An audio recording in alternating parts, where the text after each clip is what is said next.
The first thing Diane told me was, I went back screaming. Not I came back in peace. Not I returned with a sense of completion. Not any of the things I expected after 22 years of sitting with people who had been somewhere and come back. Screaming, she said it the way people state a fact they have had trouble finding language for. Direct, without apology.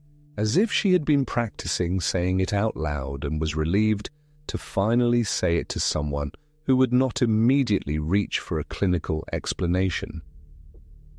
I need to tell you what happened to Diane. And I need to tell you why she was screaming. Because I have thought about it nearly every day for the past year and a half, and I still do not have a clinical container for what she is describing.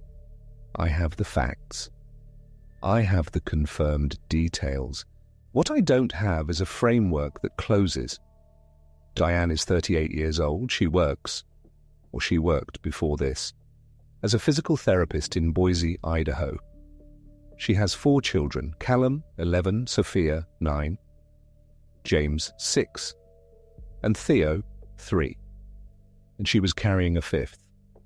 Her 5th pregnancy was complicated by what's called peripartum cardiomyopathy. The muscle of the heart, the actual wall of it, begins to weaken during pregnancy or in the months immediately after delivery. Nobody knows exactly why it happens. It affects roughly 1 in every 2,000 pregnancies. There is no reliable way to predict it. Diane had had 4 uncomplicated deliveries. There was no reason from her history to expect anything different. By 32 weeks, her echocardiogram showed an ejection fraction of 31%. A healthy heart pumps 60 to 70% of the blood in the left ventricle with each beat. 31% means the heart is working, but barely, each beat delivering just under half the blood that should be moving. Her cardiologist put her on medication, close monitoring, and a goal: reach 34 weeks before delivery. She made it to 34 weeks and 2 days. The C-section was scheduled as an emergency after her pressures destabilized overnight. She was in the OR by 6:43 in the morning. Her husband Paul was seated on the left side of the surgical drape. Her anesthesiologist, Dr. Marcus Webb, a man Diane had met twice in preoperative consultations, had placed her epidural the previous evening as a precaution. Everything had been prepared for this to go smoothly. At 6:51, during the transition to general anesthesia for uterine closure, Diane's heart went into ventricular fibrillation. The monitor alarmed. Dr. Webb called it immediately. Code called at 6:51 and 14 seconds. Compressions initiated. The baby, a girl, 2 pounds and 14 ounces, had already been delivered. She was across the room with the neonatology team. Diane was in cardiac arrest for 4 minutes and 22 seconds. What happened during those 4 minutes and 22 seconds is what I want to tell you. Diane remembers hearing the alarm. She said it had a specific quality to it, not the sound of something breaking, but the sound of something changing. And then the room shifted, not physically, more like a change in what was central to it. What had been the organizing point of the room stopped being that. She was above the surgical table. She could see herself. She could see Paul behind the drape on the left side, standing, hands at his sides, very still. She told me the stillness was the thing she noticed because Paul is not a still person. She could see Dr. Webb working at the head of the table. She described the position of his hands. She described the drape, the surgical drape over the instrument stand, and a specific detail about it I'll come back to in a moment. She could see the far right corner of the room, where the neonatology team had taken the baby to the warming station. A nurse practitioner was bent over the warmer, her shoulders working, not compressions, something more deliberate. And then, from that corner, Diane heard a voice. "She's pink." It was the neonatologist, a woman Diane had never met before that morning. And then Diane was not in the OR anymore. She doesn't describe a tunnel. She said the word felt wrong when she tried to use it. The way a word feels wrong when you apply it to something it doesn't quite fit. She said it was more like the OR stopped being the context. As if the room had been a set and someone had taken down the walls. And what was left behind was something that had always been there underneath. There was warmth. Not the warmth of a heated room. The warmth of air that has been inhabited for a long time by something that is glad you are there. She described it the way people describe something they recognized before they had language for it. She was not moving through it. She was in it. And then she understood that something was present. Not a figure. Not a face. Diane is careful about this. She's the kind of person who is careful, who does not want to overclaim or underclaim, who wants to say only the true thing. She said there was a quality of knowing in that space, a complete knowledge of her, not surveillance. There is a difference, and she knew the difference immediately. Not being evaluated, being known, the way you know someone in the bone. Not from information you've gathered, but from something prior to information. And she was shown her children, not visions. She says the word visions doesn't capture it, not scenes, not memories, not futures. She described it as the essential nature of each of them.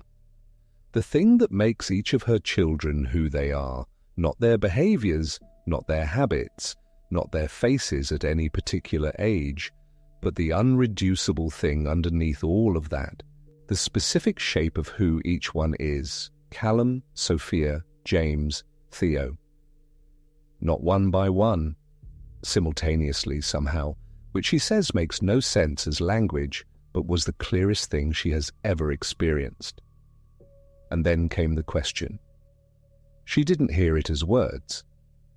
She understood it as clearly as she had ever understood anything. What she understood was this. You can stay, or you can go back. She told me it wasn't phrased as a test, wasn't phrased as a reward or a sentence. It was a real question, the kind of question that contains the full weight of both answers at once and lets you feel both. And here is the part I want to stay with, because it is the part that is different from every other account I have heard. I have interviewed many people who were somewhere and came back. Most of them describe reluctance to return. The piece on that side is so complete that coming back feels like loss. That's well documented. What those accounts share is this. The person didn't want to leave the piece. They were pulled back by love, or by a sense that their time wasn't done, or by a presence that told them to go. Diane describes something different. She said, I could not go back. Those children are mine. That is not a small thing. That is everything. But she also said, knowing what I was going back from, knowing it fully, knowing it the way I knew it in that space, made the act of choosing unbearable. Not the outcome, the choosing itself. She chose to go back to her children. And she came back screaming, not from fear, not from pain, from the grief of having stood in a place that was complete, that held her children's natures more wholly than she had ever been able to hold them in 20 years of mothering, and chosen to step back into the smaller version. She said, I need people to understand that it wasn't easy. People hear she came back to her children and they think, of course that's beautiful, that's simple. It was not simple. It was the hardest thing I have ever done. And the love that made it impossible not to do it was also the love that made it impossible not to grieve. I spent 6 weeks verifying what I could verify. The first thing I confirmed was the baby's color. I spoke with Paul separately from Diane, and I asked him to tell me the first words he heard from the neonatology corner after the baby was taken to the warmer. He had been behind the surgical drape, separated from Diane, focused on the surgical team when the alarm went. He said he had not heard the neonatologist's words clearly in the chaos that followed. But he remembered a woman's voice from that corner, and the first thing she said was something about color. I contacted Dr. Webb, who put me in touch with the charge nurse. The delivery record documented the neonatologist's verbal assessment. Infant color, good, tone, appropriate. "She's pink" is a compression of that. It is exactly the phrase used in that room, by that team, to communicate exactly that information. Diane was above the surgical table, in cardiac arrest, with no cardiac output and no neurological activity by any conventional measure, and she heard it from across the room.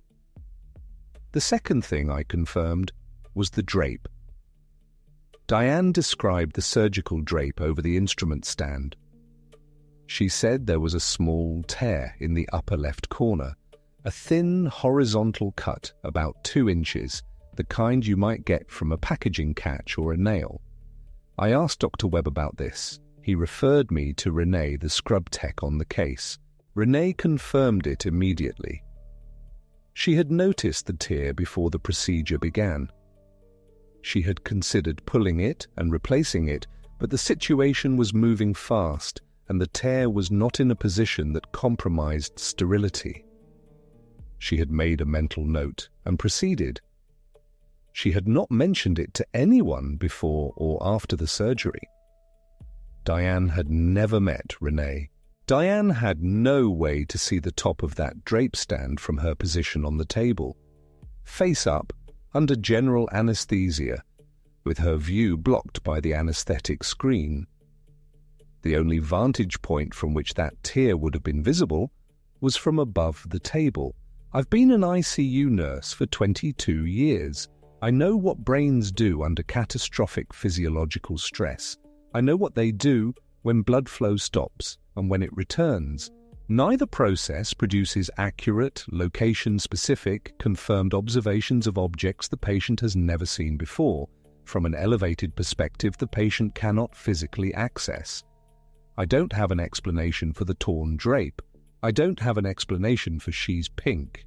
Pim van Lommel is a Dutch cardiologist who published the first large-scale prospective NDE study in The Lancet in 2001. He followed 344 cardiac arrest patients across 10 hospitals over 4 years.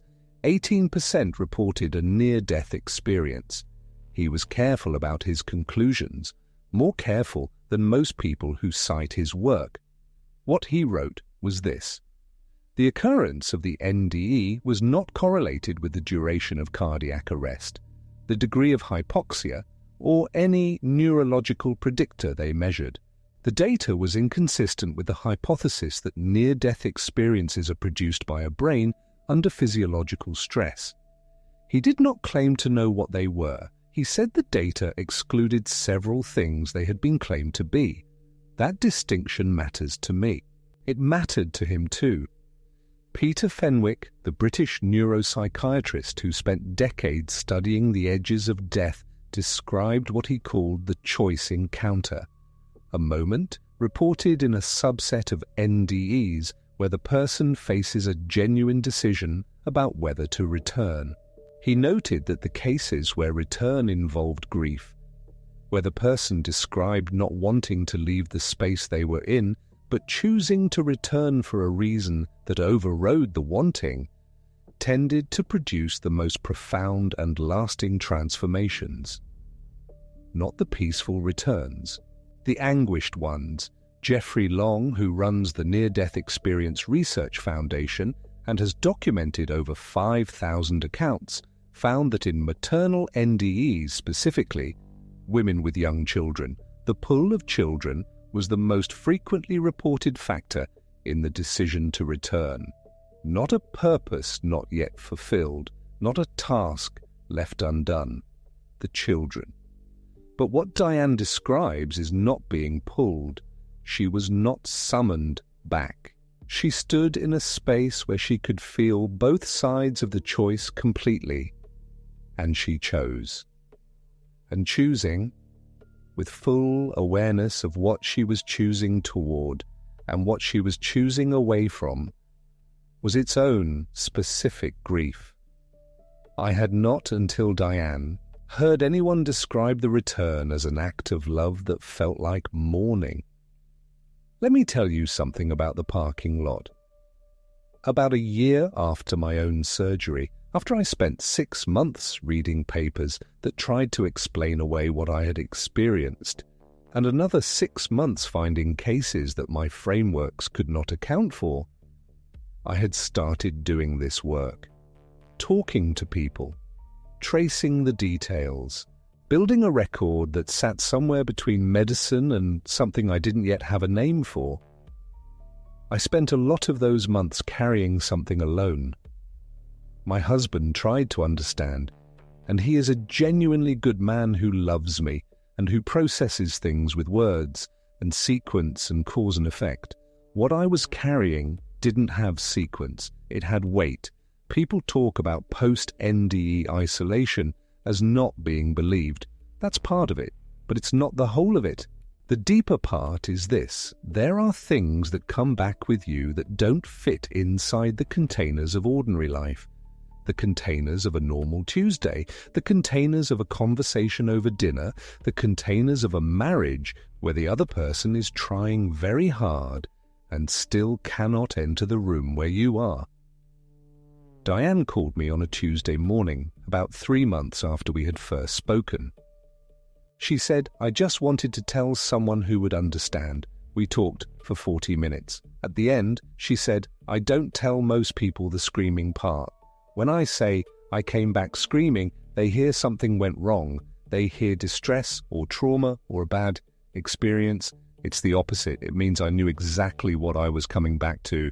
And knowing it that fully, knowing it the way I knew it in that space, made it unbearable to leave and unbearable not to return at the same time."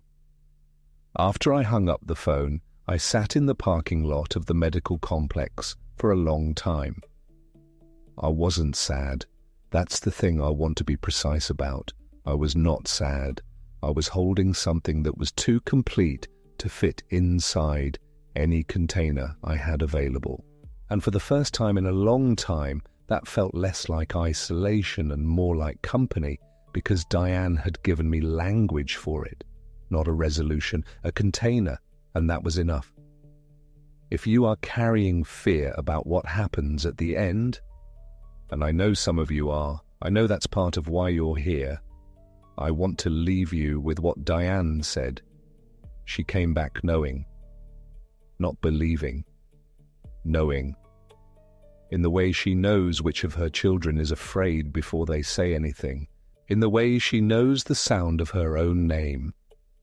She said, the love was the same on both sides.